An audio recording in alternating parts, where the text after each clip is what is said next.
Sveiki, su jumis sveikinasi tinklalaidė, kuri padės nepasiklysti vaikų ugdymo labirintuose, Greta Edu. Vėl sveikiname su jumis iš labai nuostabios KTU įrašų studijos. Labai džiaugiamės didėjančią savo klausytojų auditoriją ir kviečiame visus ne tik klausytis, bet ir bendrauti mūsų socialinių tinklų platformose. Kviečiame ne tik komentuoti, bet ir atvirai užduoti jums kylančius klausimus, į kuriuos ieškosime atsakymų visi kartu. Savo socialinėse tinkluose ne tik dalinamės informaciją apie naujas laidas, tačiau suteikėme profesinių patarimų tėvams ir mokytojams. Pavyzdžiui, aš dalinuosi savo profesiniais logopediniais patarimais, siekiu pateikti kuo įdomesnę ir rečiau aptariamą informaciją apie kalbą ir kalbėjimą ir tai susiejusius dalykus. Na, o mano tikslas socialiniuose tinkluose yra skleisti informaciją apie pradinį ugdymą. Kadangi mano hobis yra vaikiškos knygelės, tai kiekvieną pirmadienį su jumis dalinuosi rubriką, kokią knygelę galėtų paskaityti mano vaikas. Na ir tikiuosi jūs visus įkvėpti, puikių idėjų ir jūsų vaikus paversti nuostabiais knygų skaitytojais. Na, o jeigu norite patarimų apie tai, kaip integruoti tvarumą į savo ugdymo procesus, prisijaukinti lauką, nebijoti išsipurvinti ar kitais būdais atrasti gamtą, tai kviesiu sekti ir klausyti mano rubrikų. Šiandien mes kūrėme jau savo 6. laidą, ir 3. šio sezono laidą, o atėjus pavasariui aš jaučiuosi vis labiau įkvėpta kūrybos, įsikvėpusi ir ypatingai šiandien, kur esame, šita erdvė irgi yra labai įkvėpianti, tai manau įkvėps mus ne tik tai geram pokalbiui, bet ir šiaip stimuliuoja kažkokias mano vidinės kūrybinės jėgas, o tarsi gint visai gamtai atgyja ir mūsų kūrybiniai visi procesai. O kas jūs įkvėpia kurti? Nes man tai yra tikrai gamta, kad skatina tos dalykus. Man tai kūryba iš karto siejasi su mano holistinio ugdymo dievuku Milleriu, kuris teigia, kad visavertis mokymas yra labiau menas nei mokslas, todėl mokytojai turi vadovauti savo intuiciją, spręsdami, kokią strategiją taikyti ir kada ją taikyti. Tai man kūryba yra pasiruošimas pamokoms. O tos idėjos pamokoms kyla vaikštant miškais, einant į darbų, maudantis duše, darant jogą, gaminant maistą, žiūrint televiziją. Na, tiesiog toks mano ryšys matyti su menu. Tai Greta, kas tave įkvepia? Iš tikrųjų, tu labai gražiai pasakei apie tą net kasdienę veiklą, kuri yra tikrai kupina įkvėpimo. Ir aš kažkaip, kai galvojau, kas mane įkvėpia, ir aš taip labai tradiciškai pagalvojau, kad tai gamta, muzika, knygos, kelionės, bendravimas su kitais specialistais, bet kažkaip tikrai net ir nepagalvojau, kad ir ta kasdienė, kiekvienos dienos veikla ir kažkokie pastebėjimai tam tikrų dienos elementų, jie irgi įkvėpia tiek kūrybiškai pažvelgti į savo darbą, tiek į savo kasdienybę. Todėl šiandien laidoje apie kūrybą ir meną ir kitus įkvepiančius ugdymo elementus kalbame su Mante Kalvelyte-Vasiliauskiene, menų ir kūrybingumo mokytoja. Labas, Mante, papasakok mūsų klausytojams, kas tave įkvepia tapti jaunųjų talentų ugdytoja. Labą dieną. Į šią sritį aš atėjau iš dizaino srities ir atėjau labai drąsiai, atėjau jauna, tikinti, drąsi, bet kuo toliau buvau ugdymo srityje, tuo labiau pradėjau jaudintis, pradėjau suprasti, kad tai yra labai platu, tai yra labai svarbu, labai jautru. Baigiau tada edukologinės studijas ir kai dabar galvoju apie savo veiklą, su jumis šnekėdama jaudinuosi ir iš tikrųjų ruošdamasi kiekvienai veiklai. Pas mus mokykloje pamokos vadinamos veiklos. Praėjus labai daug laiko, aš vis dar jaudinuosi. Nes pamoką veiklą suprantu kaip tarsi kokį mažą spektaklį, kuris visada turi turėti tikslą, turi turėti idėją, suprasti, ką vaikams noriu perduoti ir pasakyti. Ir jaučiu visada atsakomybę. Kuo toliau, tuo daugiau ir to jaudulio tikrai nemažėja. Užbūrė pasilikti šitoje srityje tą magiją, supratimas, kad vaikui, mažam žmogui turi galimybę, turi dovaną pasakyti tai, ką galbūt jisai sužino pirmą kartą. Pristatyti tam tikrą autorių, žmogų, paveikslą, gamtos reiškinį arba parodyti tai, ką jis mato, bet parodyti gal truputį kitaip arba atkreipti jo dėmesį. Ta magija veikia iki šiol ir tikriausiai užbūrė pasilikti šitoje srityje. Ta dovana pasakyti kažkam pirmą kartą ir pradžiuginti. Ir tikriausiai dar tik ugdydama, tik būdama šitoje srityje suprantu, kad aš pati daugiau domiuosi ir pati daugiau smalsauju, kartais galbūt neturėdama tos galimybės, kad aš galiu žinias arba kažkokią informaciją perduoti, aš nežinau, ar neaptinkčiau, ar tikrai tiek domėčiausi, nes mane labiau skatina, kad aš galiu sužinoti, man pačiai tai yra labai įdomu, bet kai aš žinau, kad turiu galimybę apie tai papasakoti, tai dar pasidaro svarbiau ir tada dar tas vis į priekį varantis smalsumas, dar sakyčiau, irgi labai viena iš didelių dovanų šitos ugdymo srities. Mane tikrai labai žavi tavo požiūris į meninį ugdymą ir taip smagu girdėti, kad tu tiesiog degi noru dalinti savo žiniomis, pati augti, tobulėti ir ugdyti tuos mažuosius menininkus. Ir aš manau, kad mes daugelis suaugusių žmonių turim tokią keistą nuostatą, kad tie vaikų darbeliai tai yra tiesiog kažkokie pakarpė, papaišė, su kreidelėmis, palipdė, paklijavo, pakontūravo, tiesiog tokie lengvi, paprasti darbeliai, kurių nusėtos visos sienos, bet girdėdama tave kalbant, atrodo, kad tu turi žymiai didesnę misiją, kad tu nori išugdyti jaunuosius kūrėjus, suteikti jiems žinių apie meną, meno istoriją, skirtingus tapybos gal stilius, kas yra iš tikrųjų labai reikšmingos žinios. Ir man įdomu, kaip tau sekasi keisti šitą požiūrį apie ugdymą, meno ugdymą tėvams bei kitiems mokytojams įrodyti, kad čia nėra tiesiog darbelių pamoka, tai yra mažųjų kūrėjų ugdymas. Tikriausiai yra du pagrindiniai dalykai, kad meno veikla nebūtų tik meno veikla. Per meną galima labai daug atskleisti visai kitų dalykų. Piešiant tuos pačius pingvinus, mes su vaikais matuojame tikrai pingvinų, tarkim, ūgį. Įtraukiant vaikus į meną, pasakojant istorijas, ne tai, kad, dabar nupieškime, nežinau, tiesiog medį ar ežiuką.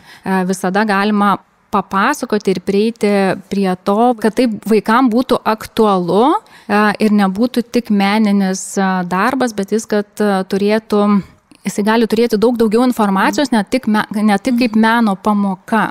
Tai karts nuo karto aš stengiuosi, kad jie turėtų ir to laisvo piešimo, bet kartais veiklos, mes kartais būna pusė veiklos prašnekam ir tada imamės darbo. Niekada nedarau, kad piešiam tik kažką, be jokios teorijos, be jokio aptarimo. Labai mėgstu projektinės veiklas, daryti vieną darbą, kitą darbą, kartais jiems nežinant, tada tuos darbus sujungti į vieną ir vaikai pamato, kad gaunasi didžiulis projektas iš vienos, kitos, trečios veiklos sulipinus. Labai tikiu tarpdisciplininiu bendradarbiavimu, kai galima apjungti muziką, šokį, matematiką, tuos pačius pingvinus matuoti ūgį matematikoje, ateiti pas mane arba kartu sujungti veiklas ir matuoti. Aš į meną žiūriu tarsi ne kaip į meną, o į mokslą plačiaja prasme, kuriuos tikrai galima sujungti. Tai šiuo požiūriu labai tikiu komandą ir kai randi komandoje, mokykloje mokytojų, su kuriais gali kartu vaibinti, tai tada ir vaikus užkuria ir tas menas tarsi išeina iš savo ribų. Tai gal aš taip suprantu tą meno pamoką, kuri nėra tiem nupiešiam ir taip. Yra tokių darbų, bet labiau tikiu tais darbais, kuriuos vaikai po to gali naudoti. Tarsi pas mus yra žodis įdaiktina idėjas, kad piešinio ne tik padėtų į lentyną, jisai galėtų šiaip gyventi ir savo dar atskirą gyvenimą ar informacinį gyvenimą ar tiesiog išeiti iš, sakykime, meno ribų. Man tai yra nepaprastai smagu girdėti ir tavęs klausytis, taip kaip tu vertini vaikų meninį ugdymą, kad tavo požiūris yra daug platesnis negu dažnai pasitaikantis vaikiški darbeliai, kur, aš iš savo observacijos esu daug pamačius, kad ypatingai iki mokykliniam, prieš mokykliniam amžiui mokytos labai mėgsta naudoti tokias ypatingas meninės technikas, kaip tualetinių popierių ritinėlių naudojimas.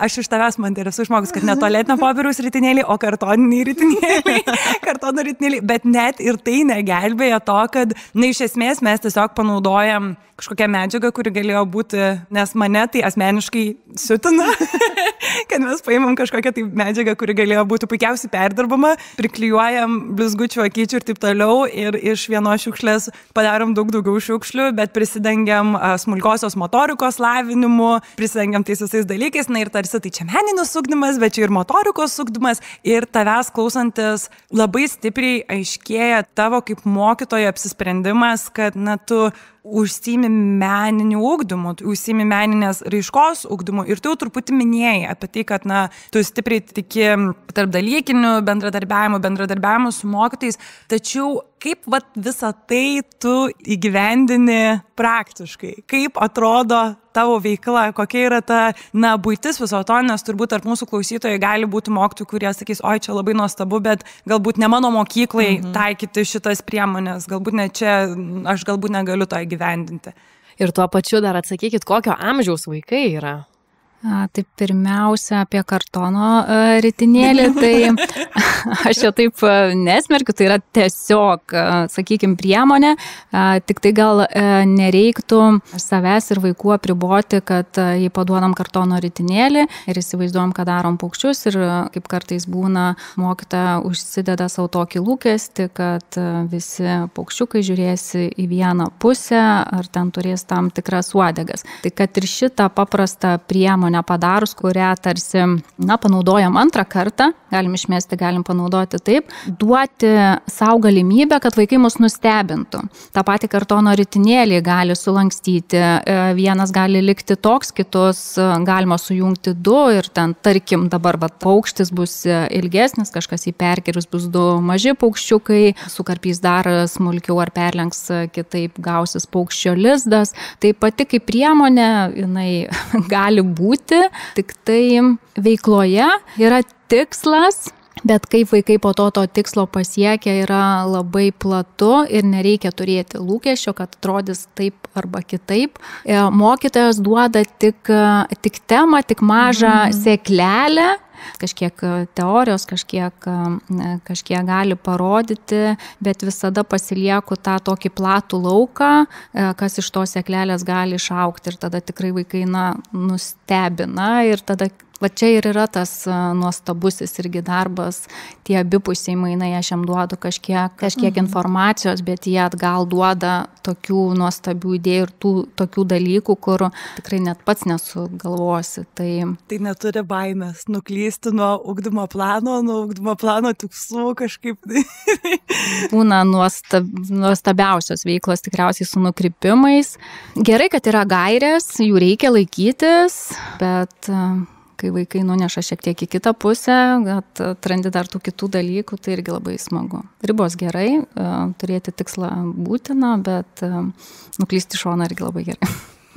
Iš tikrųjų, man tai patinka tas, man te atvirumas į tokį to meno, kūrybingumo ugdymo, kad tai nebūtinai tik tai mokytojos sugalvoto darbelio atlikimas, tai yra daug plačiau, tai yra kaip vaikas galbūt mato tai, ar paukštį, ar kitokį gyvūną, nes su kuo man tenka dažnai susidurti, pastebėti darbe, kad kartais mokytojos tikrai sugalvoja būtent tam tikrą darbelį, suranda galbūt jį kur nors internete ir siekia tokį patį atlikti jį. Ir žinoma, kad tikrai vaikų įgūdžiai galbūt netitinka to lygio, kad galėtų taip atlikti tobulai viską, kad ten visi snapukai būtų smailūs, ar visų kojytės ten turėtų 3 ar 4 pirštukus, ar ne. Bet tada mokytojai pradeda daryti patys savo darbelius. Ir pateikia juos vaikam kaip jų darytus darbelius. Ir man teko netgi girdėti, kai buvo ant vaiko spintelės padėtas darbelis ir mama klausė vaiko, kieno čia darbelis? Ir vaikas sako, auklėtojos. Tai ir kažkaip susimastau, nes ir auklėtos, ir mokytos, ar ne, tikrai turi daug savo hobių, tiek siuvinėja, tiek siūna, tiek dar kuo nors užsiema, tiek sodininkystę užsiema. Kodėl to neskleidžia ir kaip mokytoms atsiverti ir būti atviriems, įnešti į tą meninį ugdymą ne tik tų darbelių gaminimo iš to tualetinio popieriaus ritinėlio, bet ir tiesiog įnešti daugiau savęs į tą meninį ugdymą. visų pirma, darbeliais aš nevadinu, stengiuosi sakyti kūriniai, net pačiams mažiausiams, net sakiau į klausimą, su kokio amžiaus vaikais dirbau, tai dirbau ir su visai mažuliukais darželėje nuo 1,5–2 iki priešmokyklinių, dabar dirbu su priešmokykliniais ir trečiokais, tai pakankamai plačiai, bet nuo pat mažų dienų ir darželę vadinu kūriniais jų darbus. Stengiuosi, kad jie ir žiūrėtų į savo kūrinį kaip į kūrinį.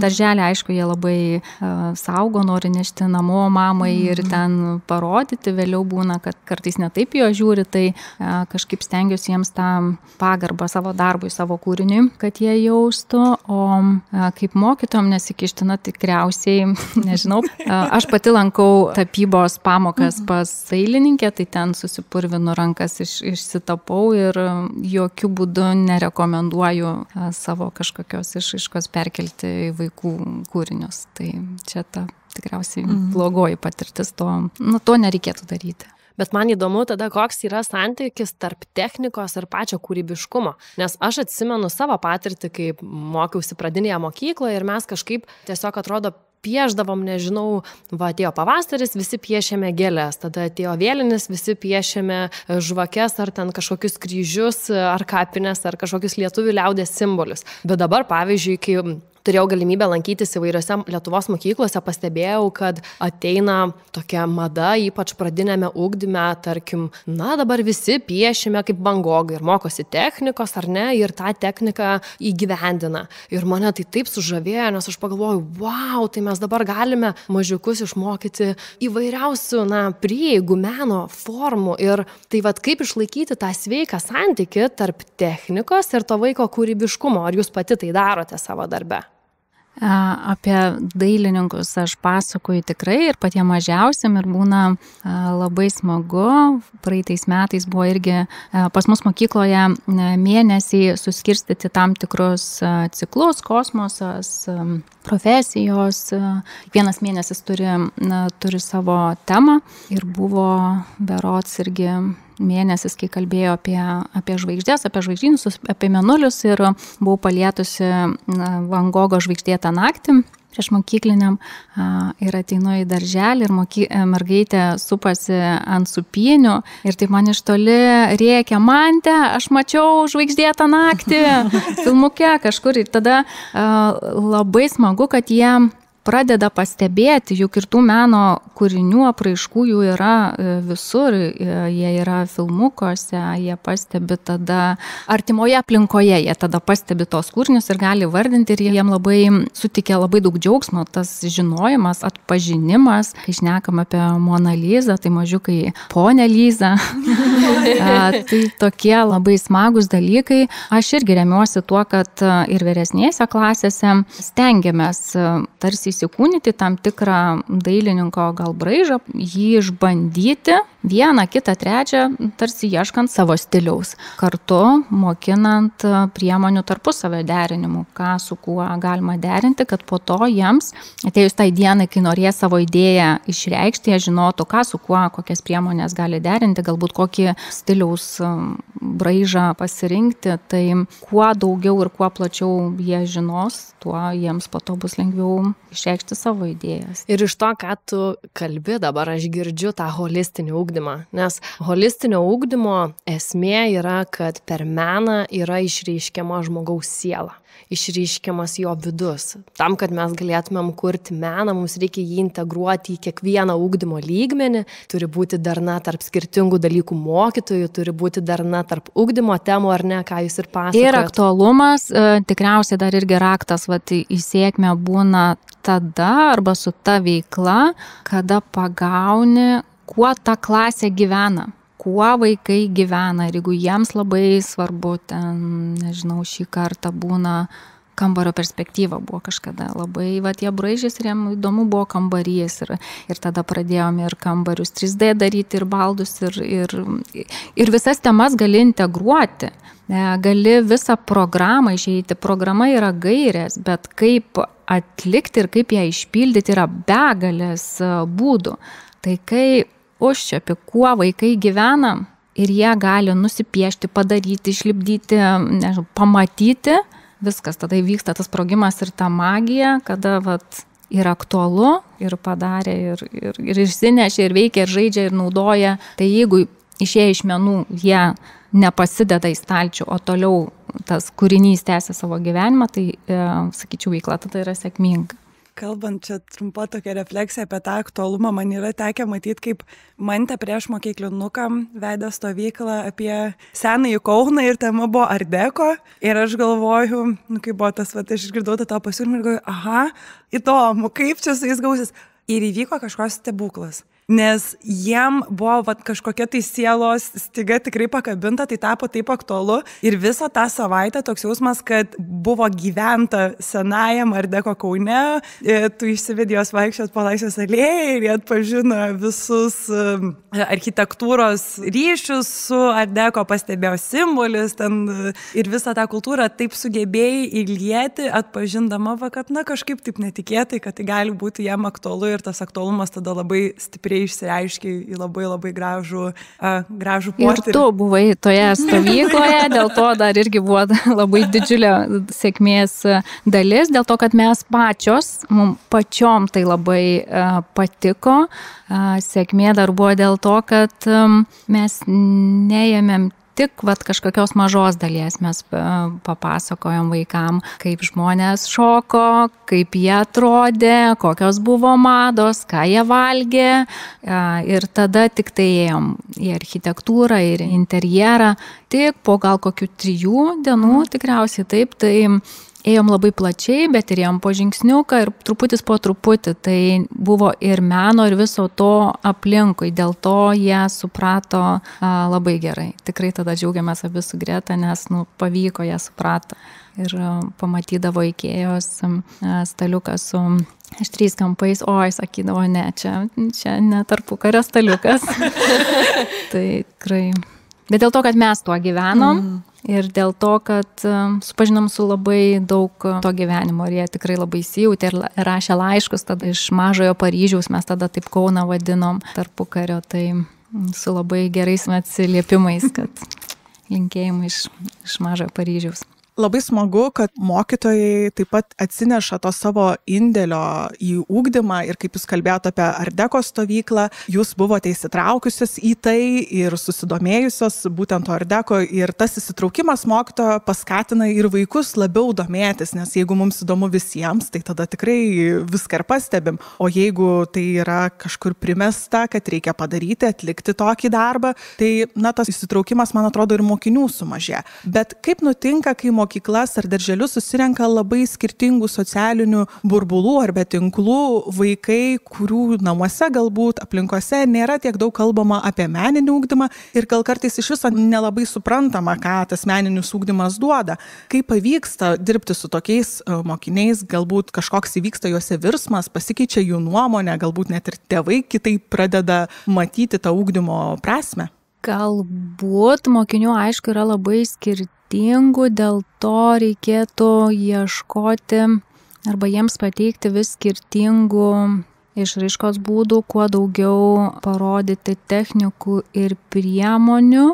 Ir laikui einant, kaip sakot, jeigu mokytojui įdomu ir vaikui įdomu, tai po truputį įsitraukia vaikai ir susilygina, gal čia žodis netinkamas, bet po to vis tiek, manau, atranda vieną ar kitą sritį, kur jam labiau įdomu, nes kuo daugiau paimsim sričių, konstravimas, tapyba, molis, kuo daugiau pateiksim to pasirinkimo, vis tiek vaikas atras tikrai savo tą kryptį ir mokytoja jau matydama gali ir pasiūlyti temą, bet raiškos būdai gali vaikams būti pasiūlomi skirtingi.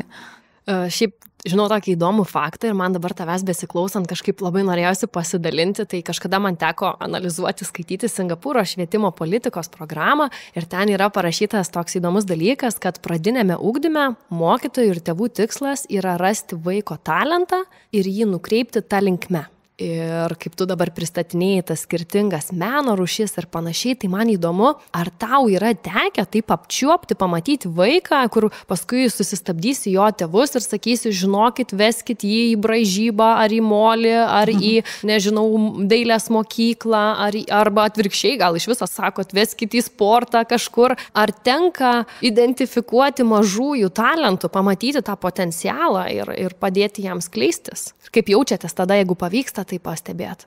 Negaliu išskirti ir sakyti, kad tam ar tam vaikui sekasi arba geriau, arba kaip tik prašiau ir reikia leisti sportą. Ne. Smagu matyti kiekvienam vaike, beaugantį tą kūrėją. Visada smagu, kai vaikas auga savo tempu. Ir tai vyksta, visada kiekvienam vaike tai vyksta. Mažiau, daugiau, bet įvyksta. Man irgi buvo labai smalsu sužinoti, tai Mante, ar jau atradai naująjį Van Gogą, žinai, ar Leonardas da Vinčis buvo pas tave. Ir tada tavo reakcija buvo ta tokia, kad, ne, visiems yra suteikiama erdvė ir aš pagalvoju, kaip įdomu ir kaip teisinga tai yra, kad meno mokytoja turėtų sukurti tą meninio ugdymo erdvę visiems vienodą. Nes galbūt tikrai yra klasėje vaikas, kuris yra iš tos šeimos, kur tėvai sako, nereikia meninio ugdymo, mes nematom sąryšio tai su platesniu vaiko, platesnių kompetencijų ugdymu ir čia tik dailiai ir darbeliai, čia tik tai vaikiški darbai, čia nėra nieko rimto. Tai tos erdvės suteikimas vaikui pasireikšti, tiesiog pabūti sąlytyje su tuo, tai man atrodo viena iš didžiausio meninio ugdymo mokytojų tokių atsakomybių. Ar sutiktum su šitą mano refleksiją tokia? Taip, ir tikiuosi, kad per tas veiklas vaikai tai ir gauna, kad plačiaja prasme. Ir aš tikiuosi, kad jie ateina ir sužino, ir pailsi, ir išsireiškia, kaip išnekėjom, menas plačiaja prasme ir menas plačiaja prasme, nežinau, tikiuosi į vaiką pasižiūrėti ir, nežinau, suteikti jam tiesiog tą erdvę. O tai kalbant apie ugdymo erdves, labai prasta ugdymo erdvė yra klasė, o koks tavo yra santykis su netradiciniam ugdymo erdvėm? Žinau, kad tu paorganizuoji plenerus, kad tu drąsiai išsivedi vaikus į muziejus, kas tikrai ne tik muziejininkam, bet ir daugumai mokytojų būrys prieš mokyklinukų muziejų gali atrodyti sudėtingai, suvaldomai ir pavojinga. Mongolų totorių armija. Pavojinga katastrofinė situacija. Kaip tu įsiveiki, su tais visais tokiais sunkumais? Nes žinau, kad tikrai taikai tą ugdymą įvairiose netradicinėse erdvėse. Kai sakau netradicinė erdvė, tai aš kalbu, kad už klasės ribų tu išeini su vaikais. Kaip perlipi per tas galbūt kitiem mokytojam būdingas baimės, kaip susiorganizuoja ir visai to dalyko neturi, kaip... Išeini vieną kartą nedrąsiai, kitą kartą jau drąsiai. Iš pradžių su mažuliukais tai mes keliaujam pas ponę Lizą, tai virtualiai. Aplankom muziejus, Monė sodus ir Frydos mėlyną namuką virtualiai. Mes susipakuojam pieštukinės tarsi lagaminą ir skrendami į tuos muziejus pasižiūrėti. Tai čia, sakykime, nėra ta netradicinė erdvė, bet irgi kitaip, kas jiems labai patinka. Nežinokit, sakau, rytoj ateisite veiklą, būkit pasiruošę, mes skrisit, ateina, kur jūsų lagaminai, lagaminų neturim. Turit, jūsų lagaminai bus pieštukinė. Ir mes virtualiai keliaujam, tarkim, į Monė sodą. Tada pasižiūrėję jį, pasiruošę dangų, žolę, keliaujam į plenerą. Jau mokykloje tampa tradicija, kad su vyresniais čia prieš mokyklinukais keliaujam į obelynę, Tado Ivanausko sodybą, tapyti žydinčių obelų. Pleneras nėra tik pleneras, nes mes gaunam ir edukaciją apie įvairius medžius, iš kur jie atvykę, kiek jiem metų. Tada tik tapom medį, grįžę į mokyklą, jį pabaigėm. Vienais metais tapytas plenero medis buvo tėčiui dovana, tėčio dienos proga. Tai irgi ir pleneras, ir ne pleneras. Ir Monė sodas, ir obelynės edukacija, ir pačio medžio tapimas, pašnekant, kokie jie skirtingi ir kaip po to galima tą medį išpildyti, tarsi jau galvojant apie tėtį. Kas dar svarbu, vadovaujasi tą mintim, kad jį gali tai pamatyti, gali tai ir nupiešti. Tai labai svarbu vaikui parodyti tą dalyką, kad jei tu pamatysi kreivą medį, kitokį medį, jeigu tu pamatysi rožinį dangų, dangaus visas spalvas, nebūtinai dangų tapysi tada tik mėlyną, bet jį reikia vis tiek užfiksuoti. Užfiksuoti ir tada tikrai laikui bėgant nebus saulė tik kampe geltona, jinai galės būti raudona, leidžianti sauliai. Tai vat ir apie plenerus tai gali virsti, tarsi tie projektai tokie ilgalaikiai, kur daugiau apimantis, ne tik kad nueiti į muziejų, bet tada irgi galima pasiruošti, tai gali būti ilgalaikis kažkokio projekto dalis. Tai baimintis nėra ko, vaikams šiaip patinka muziejai, dabar jie darosi daug atviresni ir daug labiau pritaikyti vaikam ir grįžus po to labai ir reflektuoti galima ir aptarti ir tas puikus dalykas, tai to bijoti nereikia. Bet viskas labai smagu, kai išauga į tokius ne vienadienius, ne vienalaikius projektus. Man labai patiko mintis, kad jeigu matai, gali ir nupiešti, nes, aš dirbu daugiausiai darželiuose ir kartais pastebiu, kaip mes įstumiam vaikus į rėmus, kaip reikia piešti tam tikrus daiktus, kaip ir paminėjo tą saulę kampe geltoną būtinai ir tie debesėliai būtinai tada jau ten vidury lapo mėlyni tokie pabanguoti. Kaip jūs savo darbe ir kaip manot, kaip kiti meno mokytojai turėtų tam priešmokykliniam, pradiniam, kiek leisti vaikui piešti pačiam, o nenustatyti tas ribas, kaip ten turi lapas atrodyti, kaip saulė turi atrodyti, kaip mokytojam išlaisvėti nuo tos kampės saulytės ar gėlytės su 5 lapais. Aš jau vaikai žino, jeigu duodu popieriaus lapą arba jeigu padedu popieriaus lapą ir jie pradeda piešti, stop. Kodėl jūs piešiate taip, kaip aš padėjau popieriaus lapą? Pirmiausia, pasižiūrėkite, gal jūs norite vertikaliai ir horizontaliai turėti. Nuo to paprasto dalyko, pasirinkimo, kaip laikyti popieriaus lapą, tai jau nuo priešmokyklinių klasių taip yra, kad yra būdas ir taip piešti ir pasižiūrėkit, kaip jūs norit. Būna darom eskizus. Ne iš pirmo karto, gal dabar tu medį nori piešti taip, verčiam popieriaus lapą, gal nupieškim dar kitaip ir tada eskizas po eskizo. Tada tarsi, lietus idėjų pavyra, vienas, kitas, trečias, ketvirtas ir tada gal juos galima tas idėjas sujungti ir nupiešti tą medį iš kelių idėjų. Parodau. Arba būna pavaidinam medžius, arba būna tai, kad su kartono lapu vėjo efektą sudarau ir tada kaip medis atrodo, kai vėjas iš vienos pusės. Tiesiog pavaduoti galima taip ir tada medžio šakos į vieną pusę svyra.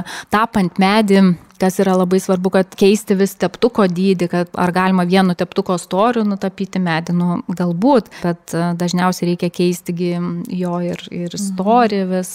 Aišku, parenkant, ar mes liejam akvarelę, ar tapom dar su priemonėm, aišku, vaikus labai svarbu supažindyti.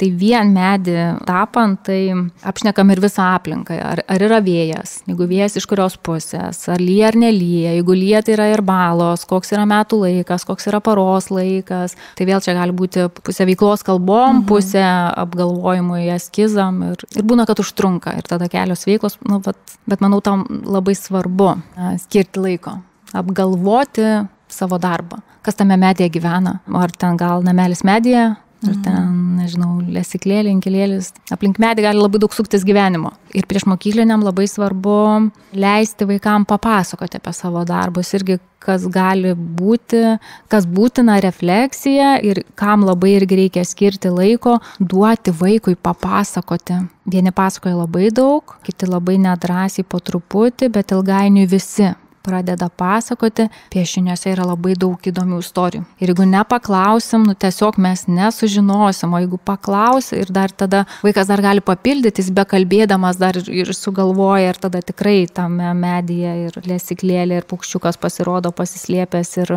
visokiausių istorijų. Tai labai svarbu paklausti ir labai svarbu duoti laiko jiems pašnekėti, papasakoti. Čia tie abipusiai mainai, čia ta magija.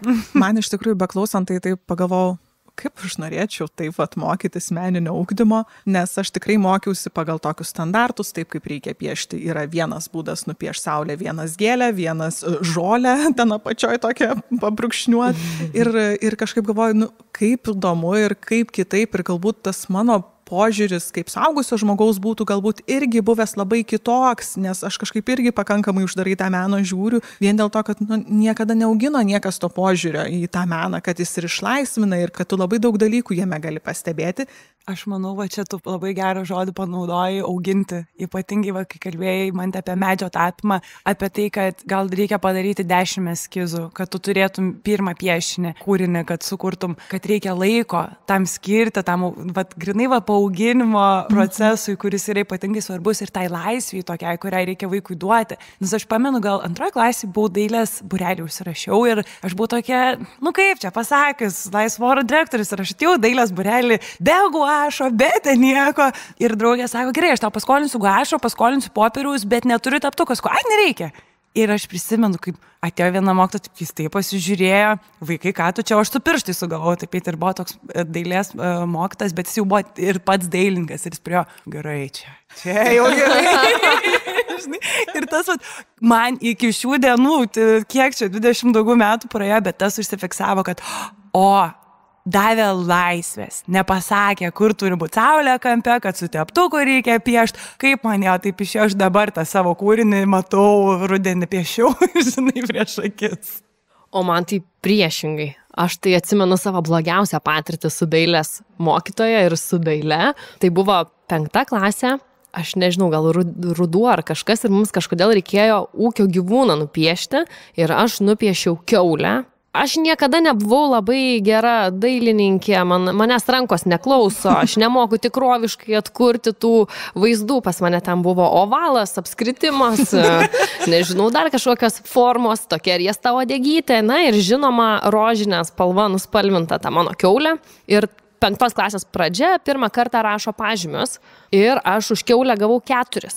O aš visada pirmūnė, ir tokia ateinu ir pilnom akim ašarų ir aš tai mokytojai ir klausiu, tai už ką, kodėl? Ir jinai pasižiūrėjo, tai pasižiūrėk tu į tą savo kiaulę, kaip jinai čia atrodo, čia kaip 4 metų vaiko piešinys, nei jokios technikos, nei šešėlių, nežinau, nei kontūrų, aš nežinau, ko jinai reikalavo iš manęs.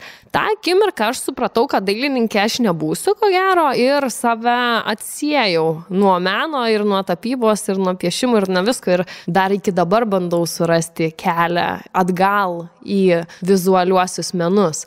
Tai man sakykit, kaip jūs manot, kaip mes galime rasti subjektyvų būdą vertinti meną, vertinti vaikų darbelius, jų neįžeidžiant juos, ugdant, kaip tai turėtų vykti? Pirmiausia, reikia žinoti ir suprasti, kad mes tikrai nešam tą atsakomybę už vaiką, už jo, kaip jisai jaučiasi ir kaip gali jaustis ir kaip gali vienas ar kitas žodis paveikti. Atsakomybė čia labai svarbus dalykas, o pas mus pažymių nėra, yra gebėjimai ir varnelės tos. Vaikai turėtų žinoti, kas veikloje, kokie yra lūkesčiai, tuos tokius rėmus turėtų žinoti.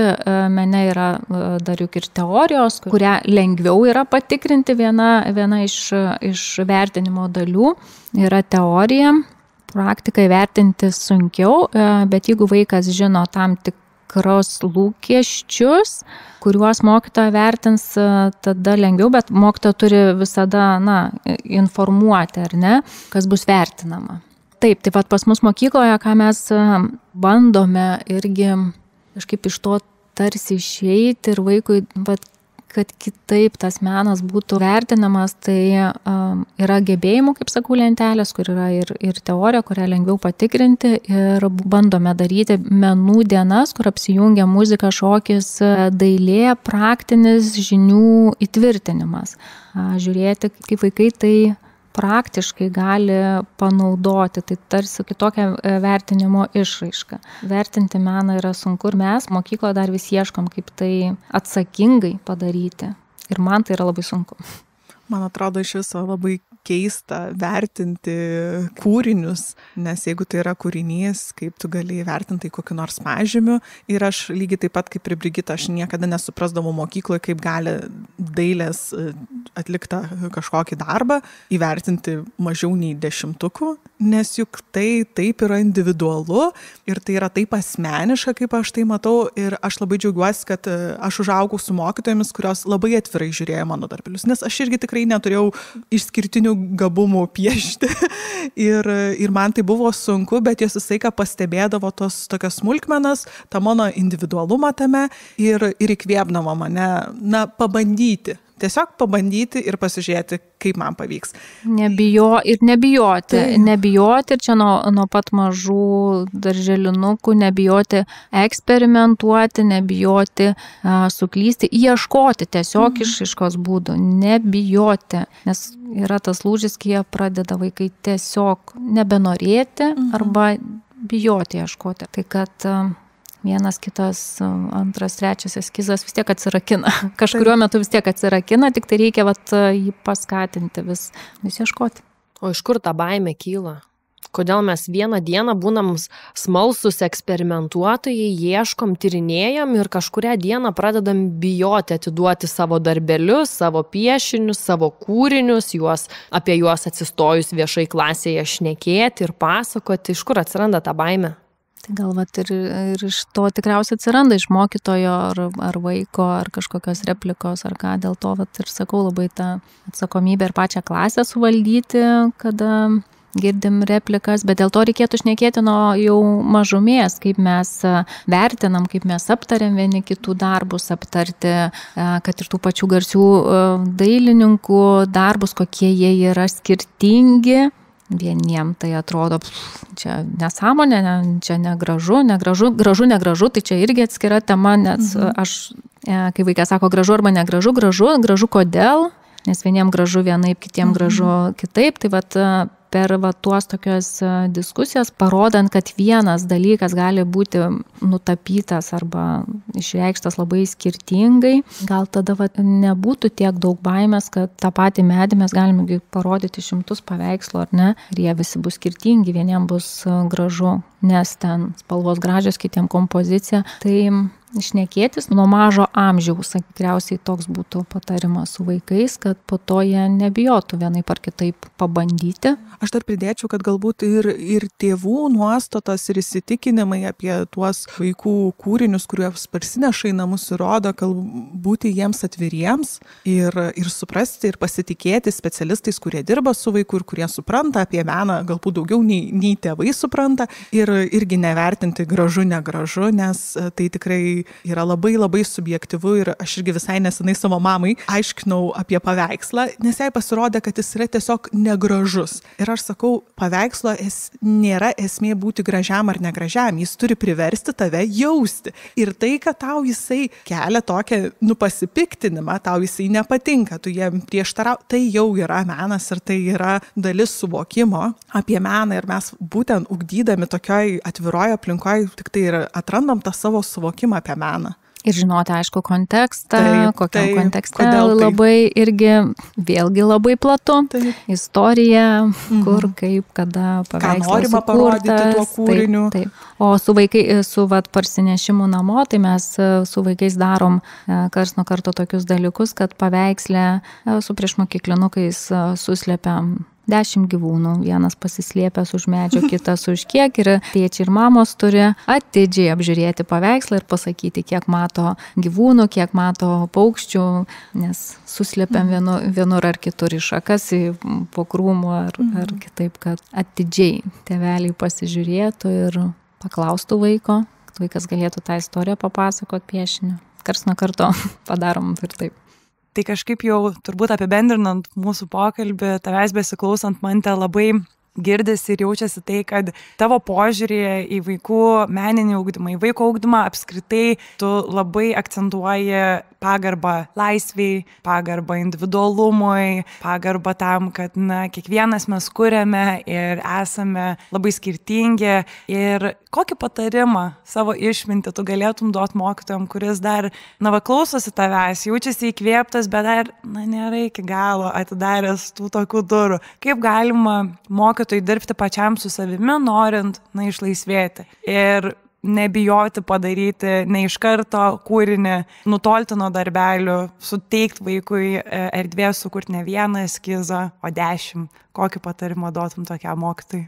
tiesiog žiūrėti į mažą žmogų arba į vaiką kaip į didelį kūrėją ir tuos abipusius mainus jausti, kad aš ateinu ne tik išdėstyti ir kažką jums ten naujo pasakyti, bet priimti ir tai, ką jie duoda ir kaip jie į temą pažiūri. Na, nežinau, man tai tikrai didžiausias variklis būna, kai iš tam tikros ten numatytos veiklos tikrai išauga, šitos sėklytės išauga tie tokie dideli medžiai. Tai tiesiog leisti, dar kartą pasikartosiu, leisti savo, kad vaikai jūs nustebintų. Vau, fantastika. Labai labai gražu klausytis tiesiog. Aš iš tikrųjų šiandien besiruošdama laidai, ieškojau kažkokių protingų minčių apie meną, apie meninį ugdymą ir mane labai palietė viena citata, kuri sako, kad menas, pats menas savaime, jis negali pakeisti pasaulio, bet menas gali pakeisti žmogų, kuris pakeis pasaulį. Tai man atrodo, kad šią visą laidą tu apie tai ir kalbėjai. Kaip eiti į tą individą, kaip savo drąsa, užsidegimu, noru, teorinėmis žiniomis, tuo degimu keisti vaiką. O tada tas vaikas grįžęs namo keičia savo tėvus, nes jis jiems pasakoja. Ir aš pati, kai dirbdavau mokykloje, žinokit, man kartais būdavo net gėda, nes į klasę iš meno pamokos parbėga mokiniai ir jie man pasakoja apie Frida Kahlo, ar ten apie Čiurlionį, apie dar kažką. Ir aš nežinau, aš nemoku tokių dalykų, nes aš mokiausi piešti tulpę labai gražiai.